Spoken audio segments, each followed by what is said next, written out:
Au nom du Père et du Fils et du Saint-Esprit, Amen. Grande joie d'être là avec toi en ce vendredi 4 novembre. Et nous sommes encore dans cette semaine où nous célébrons tous les saints, nous sommes appelés tous invités, convoqués à la sainteté. Le Seigneur veut vraiment faire de nous des saints.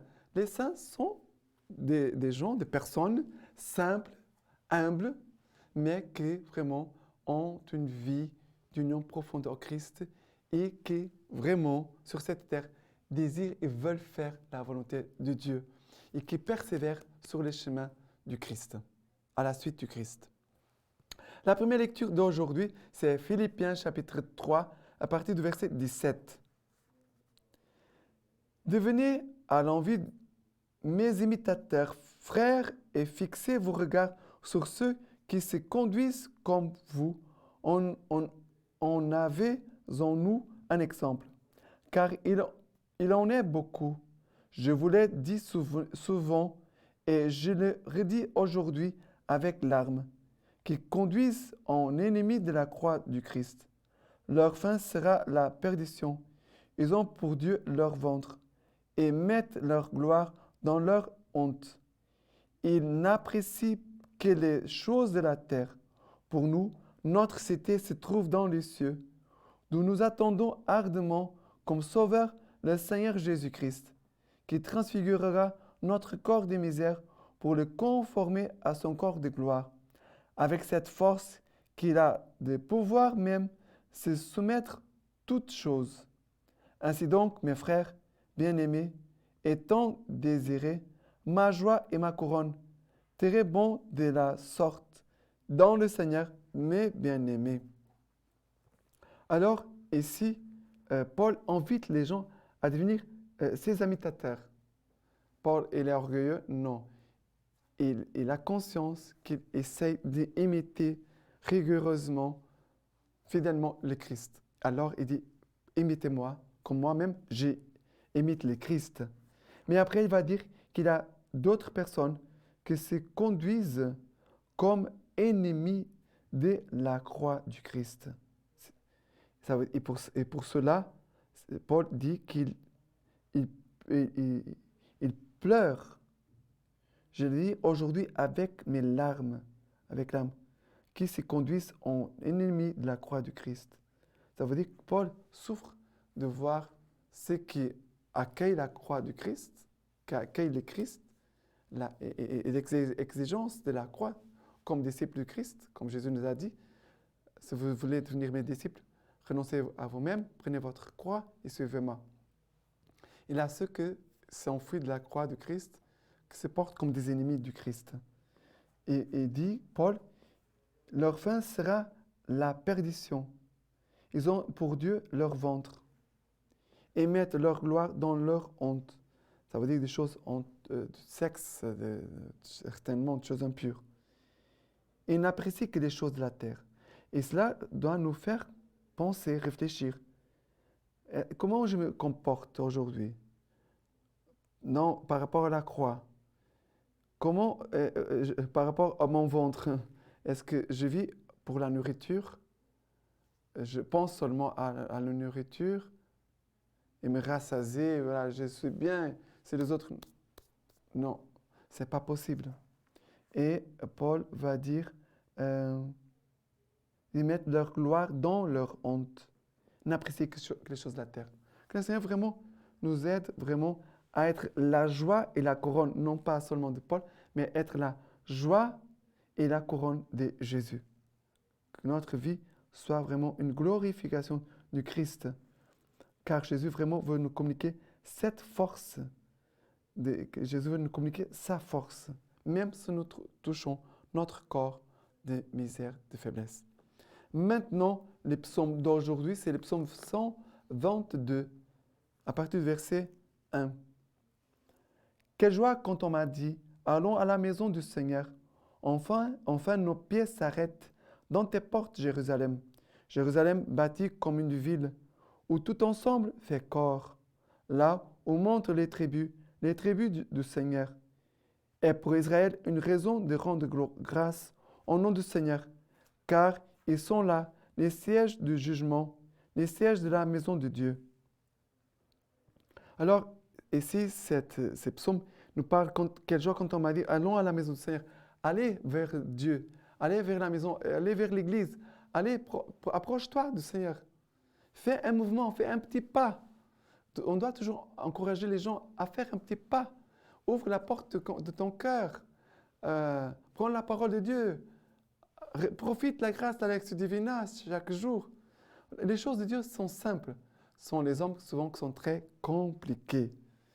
Que nous puissions vraiment aller vers Dieu. Mais ouvrons les portes de notre cœur, car c'est Dieu toujours qui nous a aimés. Les premiers, c'est toujours Dieu qui vient à notre rencontre. Mais Dieu aussi attend notre réponse. L'amour de Dieu pour nous, nous demande aussi une réponse d'amour. Et maintenant, l'évangile d'aujourd'hui, c'est Luc chapitre 16, à partir du verset 1. Il disait encore à ses disciples, il était un homme riche qui avait un intendant et celui-ci lui fut dénoncé comme dilapidant ses biens. Il le fit appeler et lui dit, « Qu'est-ce que j'entends dire de toi? Rends compte de ta gestion, car tu ne peux plus gérer mes biens désormais. » L'intendant se dit en lui-même, « Que vais-je faire, puisque mon maître me retire la gérance? Piocher, je n'ai pas la force. Mon Dieu, j'aurai honte.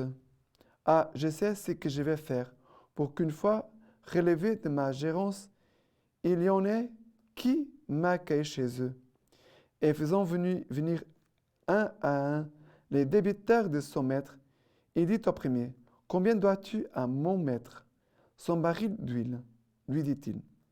Il lui dit, « Prends ton billet, assieds-toi, écris vite 50. » Puis il dit à un autre, « Et toi, combien dois-tu? 100 mesures de blé, dit-il.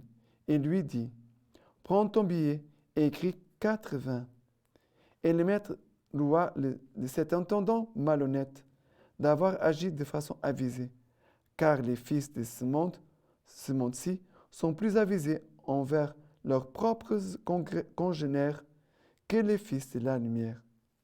Alors, et c'est Jésus qui dit que les fils de ce monde, les fils de péché, sont plus avisés envers leurs propres congénères que les fils de la lumière. Ça veut dire, les ténèbres, ils s'accrochent rapidement. Ils agissent rapidement. Et parfois, nous ne faisons pas ça, de nous unir rapidement et de pouvoir faire quelque chose pour le royaume de Dieu. Ça veut dire que nous devons travailler vraiment l'unité. Travailler l'unité entre nous. Nous qui sommes enfants de la lumière, enfants de Dieu, nous devons travailler cette unité et d'agir. Parce que parfois, il y a beaucoup de choses qui se passent dans notre vie par omission. Et si cet homme, il a péché par malhonnêteté, il a été malhonnête, il a fait des choses. Mais les gens qui ont vu, qu'est-ce qu'ils ont fait? Peut-être qu'ils ont péché par omission.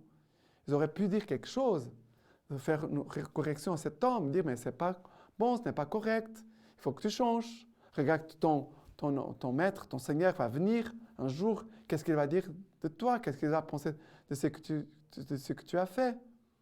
Mais il a eu aussi un péché d'omission. Cet homme malhonnête, il a été paresseux, il a menti, il a fait beaucoup de péchés ici, beaucoup. Quand il va dire, ah, je n'ai pas la force pour piocher, pour mendier, j'ai la honte. Non, il est orgueilleux, paresseux, menteur. Mais les gens qui sont autour, qu'est-ce qu'ils ont fait aussi? Nous sommes les responsables les uns envers les autres. Nous avons une responsabilité, non pas seulement de notre sainteté, mais aussi de la sainteté de nos frères et sœurs. On doit s'aider les uns les autres à devenir saints. Parce que personne ne peut devenir saint tout seul. Tout seul, tu ne peux pas devenir saint. Tu as toujours besoin des autres. Toujours, toujours, toujours. OK? C'est pour cela qu'il faut renoncer à une idée, une illusion de sainteté, moi tout seul. Parce que la sainteté passera toujours par mes frères et sœurs.